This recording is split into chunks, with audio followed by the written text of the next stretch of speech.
आज की इस वीडियो में हम पढ़ेंगे ग्लोबलाइजेशन। इसको हम हिंदी में भूमंडलीकरण या खगोलीकरण भी कहते हैं। तो इस वीडियो में हम बेसिकली समझेंगे ग्लोबलाइजेशन क्या है, किस प्रकार से इसको स्थापित किया गया है या किस प्रकार से स्थापित हुआ है, इसकी विशेषताएं क्या हैं, कंसेप्ट क्या है ये, और किस प्रकार ये एक पूरे विश्व में एक प्रक्रिया के रूप में स्थापित हुआ है। तो पहले इसको हम समझेंगे अच्छे से। तो ग्लोबलाइजेशन या भूमंडलीकरण, इसको खगोलीकरण भी कहते हैं। तो इसका बेसिकली एक प्रक्रिया है। इसको समझ लेते हैं कि शॉर्ट में हम इसको बताएं आपको कि घरेलू मार्केट से सिंगल मार्केट की तरफ, राष्ट्रीय मार्केट से यानी कि नेशनल मार्केट से ट्रांसनेशनल मार्केट की तरफ या ग्लोबल मार्केट की तरफ बढ़ने की जो प्रक्रिया है उसी को हम खगोलीकरण या भूमंडलीकरण या ग्लोबलाइजेशन के नाम से जानते हैं, जो मुख्यतः बाह्य क्षेत्र उदारीकरण से जुड़ा है, यानी एक्सटर्नल एरिया लिबरलाइजेशन से जुड़ा हुआ है। यानी कि एक्सटर्नल एरिया लिबरलाइजेशन जब हम करेंगे तो ये जो है यही एक जब हम इसके जरिए से नेशनल मार्केट, इंटरनेशनल मार्केट यानी कि ट्रांसनेशनल मार्केट या फिर ग्लोबल मार्केट में बदल जाएगा, तो यही एक प्रक्रिया जो है ग्लोबलाइजेशन कहलाएगी। इसको थोड़ा समझ लेते हैं, हम बताते हैं आपको कैसे। ये कोई देश है, ये कंट्री है, कोई नेशनल इकोनॉमी है ये इसकी। अब ये बाहर से जो भी यहाँ पर इन्वेस्टमेंट होना है या एक्सपोर्ट इंपोर्ट होना है, दूसरे देशों से जो भी ट्रेड रिलेटेड मैटर्स हैं, तो वो जो भी है उस पर रेस्ट्रिक्शंस लगाई गई हैं यहाँ पर। यानी कि इसमें आप कभी भी कैसे भी जाएंगे, आप कैसे भी आप इन्वेस्टमेंट कर लेंगे, जो इन्वेस्टमेंट होगा, जो एक्सपोर्ट इंपोर्ट्स होंगे, उन पर रेस्ट्रिक्शंस हैं, मेजर्स हैं, यहाँ पर कंडीशंस लगाई गई हैं। तो ये जो कंडीशंस हैं ये इंटरनेशनल मार्केट जो है, इंटरनेशनल जो ट्रेड है, ग्लोबल जो ट्रेड है, उसमें रुकावट है। ये चीजें जो हैं ये रुकावट हैं। तो अब ये इसी तरह से दूसरी इकोनॉमी भी है, ये कोई दूसरा कंट्री है, इसने भी रेस्ट्रिक्शन लगा रखी हैं कि आप ऐसे नहीं कि इन्वेस्टमेंट करेंगे, इन कंडीशंस जो इसने कंडीशंस लगा रखी हैं उनके तहत आप करेंगे, जितनी ये अनुमति देगा उतनी ही करेंगे। तो यहाँ पर रेस्ट्रिक्शंस हैं, पाबंदियां हैं। तो इसी तरह से सारे कंट्रीज जो हैं वो अपनी अपनी नेशनल इकोनॉमी में दुनिया के सभी देशों ने लगा रखी हैं। तो अब ये जो हमारी ग्लोबलाइजेशन की जो प्रक्रिया है वो इस चीज को मना करती है। वो क्या कहते हैं कि ये पूरी जो दुनिया है, पूरा जो वर्ल्ड है, इस वर्ल्ड में जितनी भी इकोनॉमी है ये सब की रेस्ट्रिक्शंस खत्म हो जाएं। ये इस तरह से जो है, ये जो रेस्ट्रिक्शन वाला एरिया है ये पूरा एक जो है इस तरह कन्वर्ट हो जाए, सारी इकोनॉमी का विलय हो जाए। मतलब राष्ट्र अपनी पहचान तो बनाए रखें, राष्ट्रों की पहचान बनाई रहेगी, उनकी बाउंड्रीज रहेंगी, सब कुछ रहेगा, लेकिन इकोनॉमिक लेवल पर उनका इस तरह से विलय हो जाए, ये सब रेस्ट्रिक्शंस वगैरह सब खत्म हो जाए। ये इस तरह की जो चीजें थी इकोनॉमी में, ये इस तरह से कन्वर्ट हो जाए कि एक पूरा वर्ल्ड की एक इकोनॉमी हो जाए, और सारा वर्ल्ड की जो इकोनॉमी है वो एक दूसरे से सारे इकोनॉमिक लेवल पर सारे कंट्री इस तरह जुड़ जाएं जैसे पूरी एक ही इकोनॉमी हो, और सब जो है ये जो बंदिशें हैं, जो पाबंदियां हैं, जो रेस्ट्रिक्शंस हैं वो खत्म हो जाएं। तो जब ये रेस्ट्रिक्शंस खत्म हो जाएंगी ये सब, तो इस तरह से ये हो जाएगी इकोनॉमी, इस तरह हो जाएंगी फिर ये रेस्ट्रिक्शन के बगैर, और फिर कुल मिलाकर के अंततः ये जो है इस तरह से ये खत्म हो जाएंगी, और फिर ये पूरा एक ही इकोनॉमी बन जाएगी। राष्ट्रों की पहचान बनी रहेगी, लेकिन उनकी इकोनॉमी जो है उसका विलय हो जाएगा एक तरह से। इकोनॉमिक विलय का मतलब कि इन्वेस्टमेंट पे, ट्रेड्स पे ये कोई भी इस तरह की बंदिशें नहीं रहेंगी। कोई भी देश कहीं पर भी व्यापार खुलेआम कर सकता है और बगैर किसी पाबंदी के कर सकता है, इन्वेस्टमेंट कर सकता है। तो यही जो एक प्रक्रिया है, इसी को हम ग्लोबलाइजेशन के नाम से जानते हैं। तो अब ये इकोनॉमी है, इसके दो पार्ट हैं। अब इसको हम इस तरह समझते हैं। दूसरा ये आपको हमने समझा दिया। अब ये इकोनॉमी है, इसमें ये इसका इंटरनल एरिया है। इंटरनल एरिया जो है हमारे इसमें एग्रीकल्चर है, इसमें और बहुत सारे ट्रेड्स, आपकी बहुत सारी और चीजें हैं, मान लिया इनका जो है इंडस्ट्रीज हैं।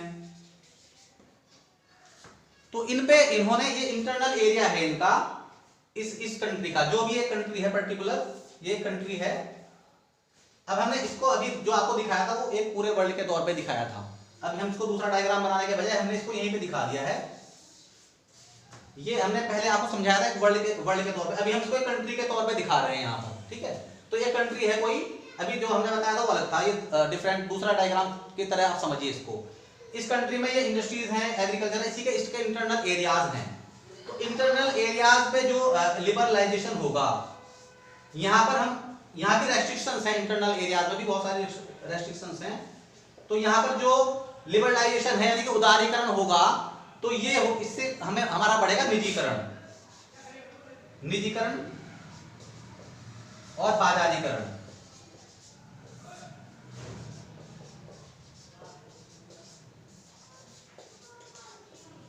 इंटरनल एरिया में जब लिबरलाइजेशन लाएंगे तो बाजारीकरण और निजीकरण को बढ़ावा मिलेगा। लेकिन जब हम बाह्य क्षेत्र यानी कि एक्सटर्नल एरिया, हम इसको हटा देते हैं, ये डिफरेंट है।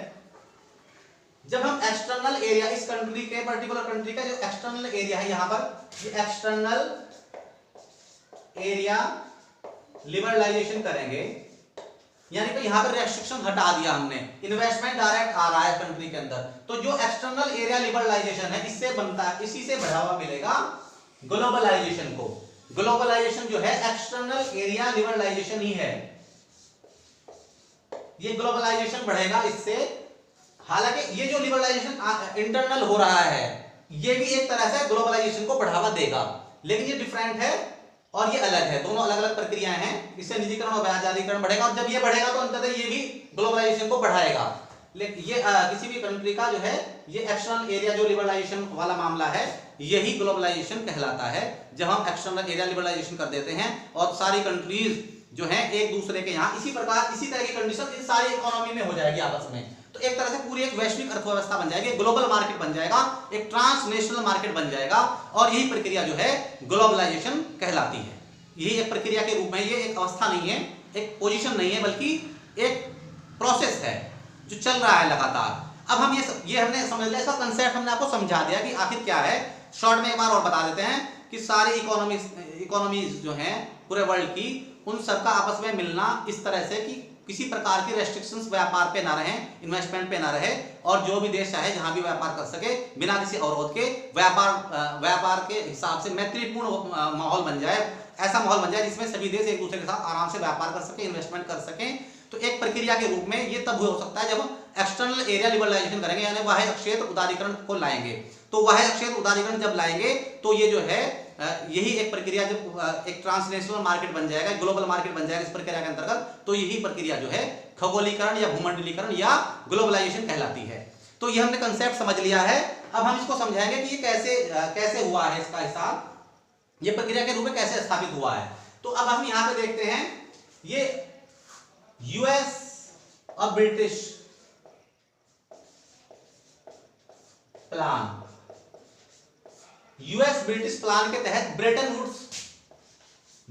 वुड्स का समझौता हुआ, ब्रेटन वुड्स वार था। तो इनके तहत ये कब हुआ है? द्वितीय विश्व युद्ध के बाद, जब सेकेंड वर्ल्ड वार हो गई, तो सेकेंड वर्ल्ड वार के बाद देखा गया कि बहुत बड़ा नुकसान हो चुका है, और एक जो विकसित राष्ट्र थे खास तौर से, वो जो इसमें युद्ध में संलग्न थे, तो बहुत बड़ा नुकसान हुआ उनकी इकोनॉमीज को भी, और हर तरह से इकोनॉमिक्स भी उनकी ठप पड़ गई। तो उन्हें लगा कि हमें आगे ऐसे सुधार करने की जरूरत है जिससे पूरी दुनिया के देश आपस में जुड़ सकें और एक सहयोग स्थापित हो सके पूरी दुनिया के देशों में, और ऐसा सहयोग स्थापित हो सके जिससे आगे आने वाले समय में युद्धों को रोका जा सके और विश्व युद्ध को रोका जा सके। ऐसी पोजीशन क्रिएट ना हो जैसे कि द्वितीय विश्व युद्ध और प्रथम विश्व युद्ध के टाइम में हुई हैं। तो इसके लिए ये उम्मीद की गई कि सारे देश मिलजुल करके एक साझा प्रयास करेंगे, और सारे जो देश हैं वो इकोनॉमिक लेवल पर भी, पॉलिटिकल लेवल पर भी और कल्चरल लेवल पर भी मिल करके काम करेंगे। तो इसी संबंध में जो चिंताएं थी विकसित राष्ट्रों की और दूसरे देशों की, उन चिंताओं के तहत ही एक ब्रेटन वुड्स में वार्ता की गई, ताकि सारे जो देश है दुनिया के वो मिलजुल करके एक प्लेटफॉर्म पे आए और कुछ साझा प्रयास इस प्रकार के हों जिनसे जो है आगे चल करके सहयोग स्थापित हो और संघर्ष को जो है रोका जा सके, एक वैश्विक संघर्ष को रोका जा सके। तो इसी संदर्भ में जो है ब्रेटन वुड्स में एक समझौता हुआ। इसी संदर्भ में हम यूएनओ के स्थापना को भी समझ सकते हैं। तो ब्रेटन वुड्स में जो वार्ता हुई है उसके तहत एक समझौता हुआ जिसको ब्रेटन वुड्स समझौता कहते हैं। ब्रेटन वुड्स समझौता। ये द्वितीय विश्व युद्ध के बाद की बात है, 1944-45। 1945 इस समय में ये ब्रेटन वुड्स समझौता हो रहा है। तो इसमें क्या कौन कौन सी स्थापना हो रही है? इसमें वर्ल्ड बैंक की स्थापना हुई है। इसके तहत कौन सा हुआ? वर्ल्ड बैंक अस्तित्व में आया। विश्व बैंक जो है वो अस्तित्व में आया समझौते के तहत ही।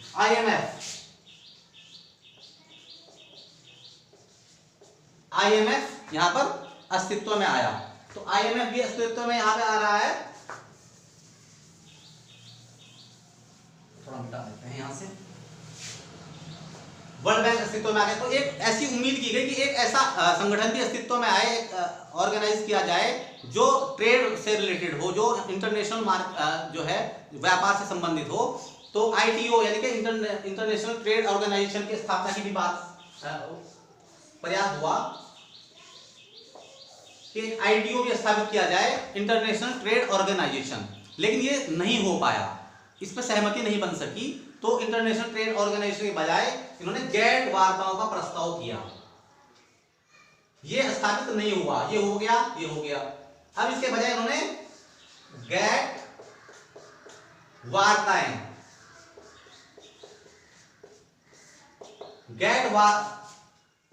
गैट वार्ताएं जो हैं वो शुरू की गई। गैट का मतलब general agreement on tariffs and trade.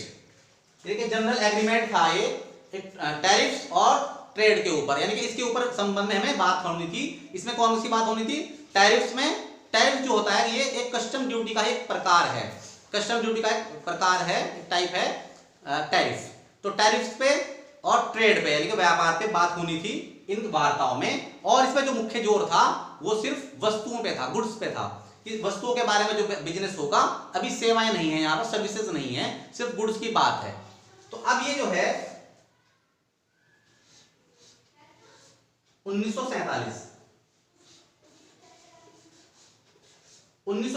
में गैट्स वार्ताएं जो है शुरू हो गई। अब आगे प्रोग्रेस क्या होती है? ये चलती रही, ये वार्ताएं चलती रही लगातार सभी देशों के बीच में। जो मेन देश थे वो इसमें भागीदारी करते रहे और ये कोशिश करते हैं कि किस तरह से हम जो है जनरल एग्रीमेंट एक तैयार कर सके पूरे विश्व के बारे में, ट्रेड्स और टैरिफ्स के संदर्भ में, ताकि इंटरनेशनल जो मार्केट है, ट्रांसनेशनल मार्केट और ग्लोबल मार्केट का निर्माण किया जा सके और अर्थव्यवस्थाएं एक दूसरे से लिंक हो सके और वो एक दूसरे के लिए खुल सकें, ओपन किया हो सके। जो एक्सटर्नल एरिया है उसको ओपन किया जा सके, वह क्षेत्र को खोला जा सके। तो अब यहाँ पर 1980 में यहाँ पर मंदी है, मंदी की स्थिति आ गई है। इंटरनेशनल मार्केट में थोड़ी मंदी की पोजीशन है। जो विकसित अर्थव्यवस्थाएं हैं, जो बड़ी अर्थव्यवस्थाएं, वहां पर मंदी की पोजीशन है। तो अब इन्होंने देखा कि एक संकट की स्थिति है, इसको टालने के लिए ये तभी टाली जा सकती है तब हम इंटरनेशनल मार्केट को यानी कि ट्रांसनेशनल मार्केट को, ग्लोबल मार्केट को खोलें, यानी कि ग्लोबल मार्केट को बना सकें, स्थापित कर सकें। तो यानी कि इन्हें महसूस हुआ कि हम पूरी दुनिया की जो इकोनॉमी है वो हमारे लिए खुल जाएंगी, तो हमारे जो हम प्रोडक्ट बना रहे हैं उसको हम दूसरे देशों में एक्सपोर्ट कर सकेंगे आसानी से, और हमारी जो इकोनॉमी है उसको आसानी से गति मिल जाएगी और हमारे जो इकोनॉमिक क्राइसिस है वो भी खत्म हो जाएगा और हम डेवलपमेंट के नए रास्ते खुलेंगे, सभी देशों के लिए खुलेंगे। तो इन्होंने ये जो है इसको गैट वार्ताओं का जो दौर था इसको तेज कर दिया। यहाँ पर तेजी आ गई 1980 में आकर के। तो 1980 में आकर के जब तेज हो गया ये,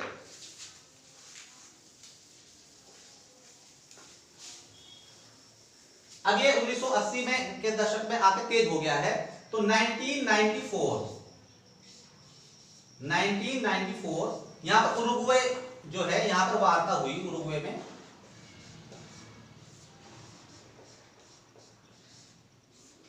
उरुग्वे में एक सम्मेलन हुआ, उसमें वार्ताएं शुरू हुई और जो ये वार्ताएं हुई हैं ये बेसिकली 4 बातों पे हुई हैं।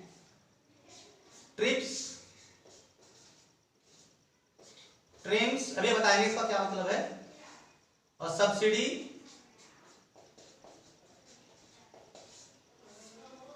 और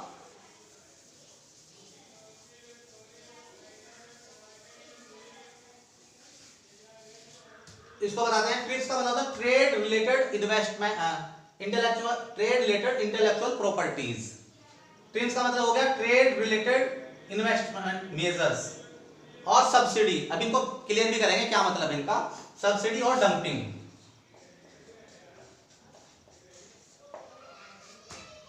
ट्रिप्स का मतलब है कि trade related intellectual properties. Intellectual properties क्या है? जो किसी ने कुछ खोजा है, कोई नया आविष्कार किया है। तो इसमें जो ये जो विश्व व्यापार है, इसके संदर्भ में जो है ये बातें की गई हैं कि जो ट्रिप्स जो है यहाँ पर इसका मतलब है कि जो आदमी कुछ खोज कर रहा है उसमें वो इन्वेस्टमेंट कर रहा है। तो इन्वेस्टमेंट जो हो रहा है उसने समय का अपना टाइम भी लगाया है, पैसा भी लगाया है, तो उसके हितों की सुरक्षा होनी चाहिए। तो अब ये जो है ये कई तरह से इस पर डिस्कस भी करेंगे, थोड़ा फाइनल अभी आपको थोड़ा सा बता दिया अभी, और थोड़ा वाइडली डिस्कस करेंगे। और ट्रिप्स का मतलब ऐसे मेजर्स जो कोई इकोनॉमी लगाती है, जैसे ये इकोनॉमी है, इसने ये बाहर से इन्वेस्टमेंट में आने पे इन्होंने रेस्ट्रिक्शंस लगा दिए हैं। यही मेजर्स हैं, यानी कंडीशंस लगा दी, भाई आप हमारे यहाँ इन्वेस्टमेंट तो कर सकते हो लेकिन ये कंडीशंस रहेंगी। तो ये इस तरह की कंडीशंस यहाँ पर हैं। तो अब ये जो सब्सिडी है, अब सब्सिडी देकर के कोई भी जो राष्ट्र है, अगर हमने हमारे यहाँ किसान है, हमने उनको सब्सिडी दे दिया, तो गवर्नमेंट उनको सब्सिडी दे रही है, तो उससे वो क्या करेंगे, वो अपना जो अनाज है उसको सस्ते रेट में भी बेच के उनका काम चल जाएगा, क्योंकि उनको सब्सिडी मिल रही है गवर्नमेंट से। अब बाहर का कोई किसान, अमेरिका का किसान है, वो भारत में बेचना चाहता है अपना गेहूं, लेकिन यहाँ के किसानों को सब्सिडी मिल रही है, तो वो अमेरिका का जो किसान है वो अपने यहाँ पर नहीं बेच पाएगा, क्योंकि यहाँ का किसान सस्ता बेच देगा उससे। तो इसी तरह ये मैंने आपको एग्रीकल्चर के बारे में बताया, इसी तरह हर एरिया की बात है। तो ये सब्सिडी का जो मुद्दा है ये भी बहुत महत्वपूर्ण है यहाँ पर ट्रेड के बारे में, क्योंकि ट्रेड को प्रभावित करता है।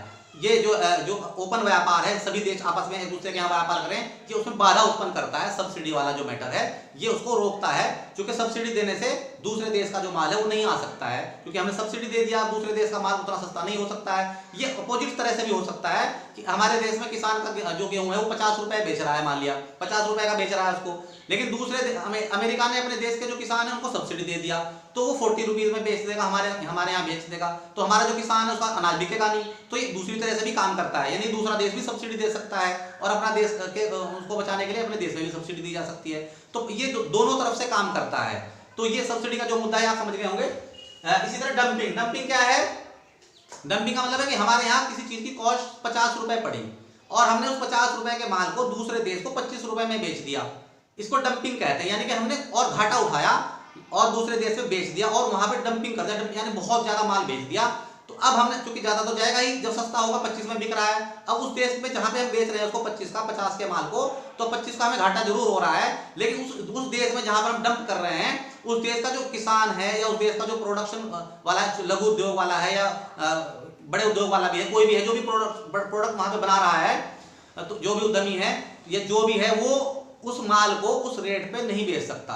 तो धीरे धीरे वो खत्म हो जाएगा, उसकी कंपनी होगी तो कंपनी बंद हो जाएगी, किसी और काम होगा तो वो बंद हो जाएगा, दो धंधे बंद हो जाएंगे, क्योंकि वो उस माल को उस रेट पे नहीं बेच सकता जिस रेट पे दूसरा देश आप यहाँ डंप कर रहा है। वो 25 में बेच रहा है, अब जो किसान है या जो दूसरा प्रोडक्ट बनाने वाला है वो उस रेट में नहीं बना सकता, क्योंकि दूसरा आदमी तो घाटा उठा रहा है। तो इससे वहां का जो इंटरनल जो प्रोडक्ट करने वाला बनाने वाला है वहां का, उस देश का, वो खत्म हो जाएगा। और जब वो खत्म हो जाएगा तो उस देश की इकोनॉमी पे उसका बहुत बुरा असर पड़ेगा, रोजगार के साधन खत्म हो जाएंगे, उससे बेरोजगारी बढ़ेगी और फिर उससे जो है और बहुत सारी समस्याएं इकोनॉमी में खड़ी हो जाएगी।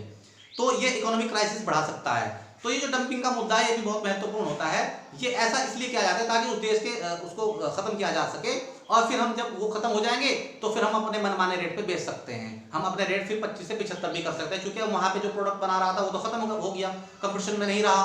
तो अब जब कंपटीशन खत्म हो गया तो हम अपनी मर्जी से बेचेंगे, हम 100 का भी बेच सकते हैं, क्योंकि दूसरे आदमी को फिर खड़ा होने में तो टाइम लगेगा।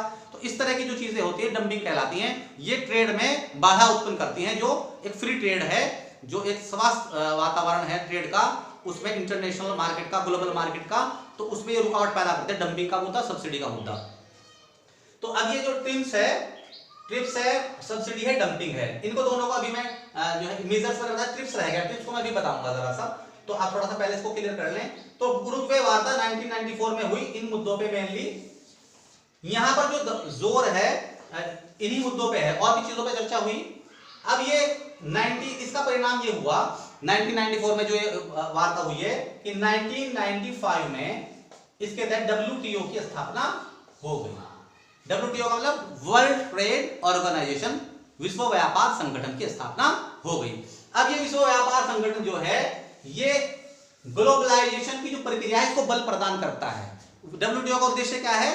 WTO का उद्देश्य है कि ट्रांसनेशनल मार्केट का निर्माण हो, एक ग्लोबल मार्केट का निर्माण हो, और व्यापार के मामले में समस्त स्वस्थ वातावरण बने, एक ऐसा माहौल बने कि सारे देश आपस में बिना किसी अवरोध के, न तो कोई शुल्क अवरोध हो, न कोई गैर प्रशुल्क अवरोध हो, किसी भी प्रकार की कोई रुकावट ना हो और सभी लोग फ्री ट्रेड कर सके, एक दूसरे के यहाँ व्यापार कर सके। तो WTO का उद्देश्य यही है कि सभी लोग जो हैं, सभी जो देश हैं वो आपस में उनकी जो इकोनॉमी है वो एक दूसरे से व्यापार के माध्यम से बिना किसी अवरोध के जुड़ जाएं और एक व्यापार के संदर्भ में एक international market, global market, transnational market का निर्माण हो और जो है हर प्रकार की जो रुकावटें हैं व्यापार में वो रुक जाएं। तो एक खगोलीकरण या घोलीकरण या ग्लोबलाइजेशन की जो प्रक्रिया है उसको ही बल प्रदान करने का काम करता है WTO।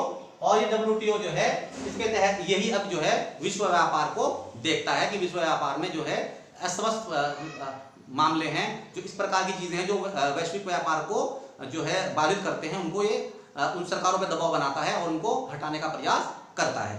तो इस प्रकार हमने आपको बता दिया कि किस प्रकार से ग्लोबलाइजेशन जो है एक प्रक्रिया, हमने इसको पहले कंसेप्ट आपको समझा दिया है कि ग्लोबलाइजेशन है क्या, किस तरह से एक्सटर्नल एरिया लिबरलाइजेशन की बात करता है, यानी कि बाह्य क्षेत्र उदारीकरण में जो है उससे ये जुड़ा हुआ है, और किस प्रकार फिर ये ब्रेटन वुड्स वार्ता से होकर के धीरे धीरे यहाँ से होते हुए ये WTO के रूप में यहाँ पर स्थापित हो गया है। अब ग्लोबलाइजेशन एक ऐसी प्रक्रिया है जो स्थापित हो चुकी है, जो चल रही है लगातार, ये जो है ट्रांसनेशनल और ग्लोबल मार्केट की तरफ जो है इसमें प्रयास हो रहा है और ये प्रक्रिया जारी है। और ये एक ऐसी प्रक्रिया है जिसको अब रोका जाना मुश्किल है या जिसको टाला जाना या कोई इससे दूर रहना मुश्किल है।